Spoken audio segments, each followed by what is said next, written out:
Media फारच पुढे गेलाय. त्यांनी युतीची घोषणाच केली.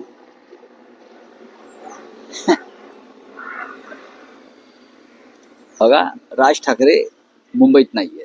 ते कुठे गेले त्याच्याविषयी माझ्याकडे माहिती नाही. ते मुंबईत नाहीये आणि नक्कीच त्यांनी एक हात पुढे केलेला आणि त्याला प्रतिसाद माननीय उद्धव ठाकरे यांनी दिला. आपण इथेच थांबायला हवं.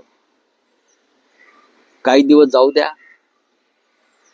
मनसे प्रमुख जे मुंबईत नाहीयेत त्यांना मुंबईत येऊ द्या आणि त्यानंतर आपण सगळे चर्चा करू.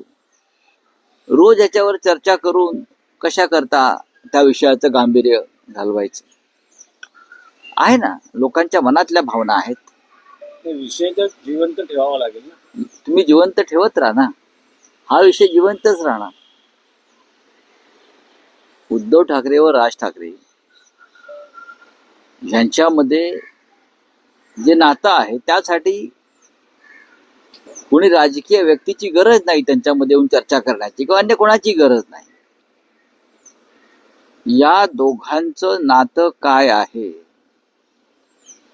हे मी सुद्धा अनेक वर्ष त्या प्रवाहामध्ये आहे ना, दोन्ही बाजूला.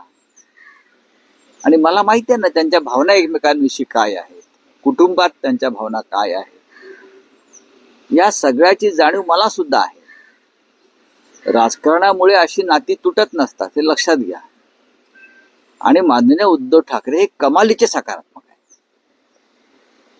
कमालीचे म्हणजे कुठपर्यंत? आता ते तुम्ही एक पट्टी घ्या आणि ते मोजत राहा, पण ते कमालीचे सकारात्मक आहेत की महाराष्ट्राचं, मराठी माणसाचं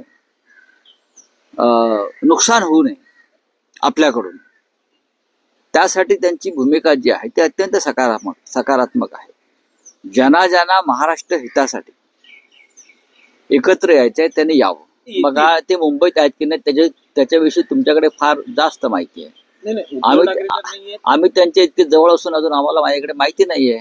मी त्यांना आता भेटायला जातोय माननीय उद्धव ठाकरे साहेबांना. त्यांची माझी आता अपॉइंटमेंट आहे थोड्या वेळाने. आम्ही भेटतोय. सकाळीच त्यांची माझी चर्चा झाली. तुम्हाला लंडनला जावं लागेल बरं का. तर बघू ना त्यात काय झालं. दोन नेत्यांना जर दोन नेते कसले दोन भाऊ जर भेटणार असतील ते भेटू द्या की. आम्ही त्यांच्या बरोबर असू ना. आम्ही कुठे जातोय. मी तर दोन्ही घरचा पाहुणा आहे. हे गमतीने घ्या. त्यासाठी तुम्हाला कॅफेतही जावं लागणार.